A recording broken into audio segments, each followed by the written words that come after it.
শিক্ষার্থীদের জন্য 2024 সালের নবম শ্রেণীর ইসলাম শিক্ষা বইয়ের প্রথম অধ্যায় আকাইদ এর 7 নং পর্বে আজকে আমরা দেখব 14 পৃষ্ঠার বাড়ির কাজটা তোমরা কিভাবে সমাধান করবে। জান্নাত লাভের জন্য এখন থেকে যেসব কাজ আমি অভ্যাসে পরিণত করব, এই শিরোনামের আলোকে তুমি ইসলামী আকিদা দৈনন্দিন চর্চার ক্ষেত্রগুলোর একটি তালিকা তৈরি করো। ঠিক আছে? তো এটা হচ্ছে তোমাদের বইয়ের 14 নম্বর পৃষ্ঠার কাজ। 14 নম্বর পৃষ্ঠাটা বাড়ির কাজ দেওয়া হয়েছে। দেখো, জান্নাত লাভের জন্য এখন থেকে যেসব কাজ আমি অভ্যাসে পরিণত করব: দয়া, ক্ষমা, ধৈর্য ইত্যাদি সব ধরনের মানবিক গুণ আমার চরিত্রে উন্নয়ন করব।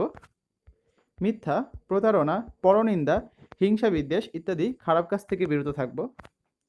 সকল সদ্গুণ অনুশীলন করব। সত্যবাদী, সৎ ও ন্যায়পরায়ণ হব। নির্লোভ ও নিঃস্বার্থ হব। পার্থিব কোনো লাভের আশায় আমরা আমাদের দায়িত্ব থেকে কখনো পিছপা হব না। সকল প্রকার অন্যায় ও অশ্লীলতা থেকে বেঁচে থাকার চেষ্টা করব। বেশি বেশি দান সৎকার করব, কারণ বেশি বেশি দান সৎকারকারীদের আল্লাহ তাআলা পছন্দ করেন। তারপর কি, কাউকে কোনো কথা দিলে তা যথাযথভাবে পালন করব। প্রতিশ্রুতি দিলে তা রক্ষা করব। অর্থাৎ আমরা যদি কাউকে কখনো ওয়াদা দিই, সেই ওয়াদা হচ্ছে আমরা সেই ওয়াদা হচ্ছে আমরা ভঙ্গ করব না।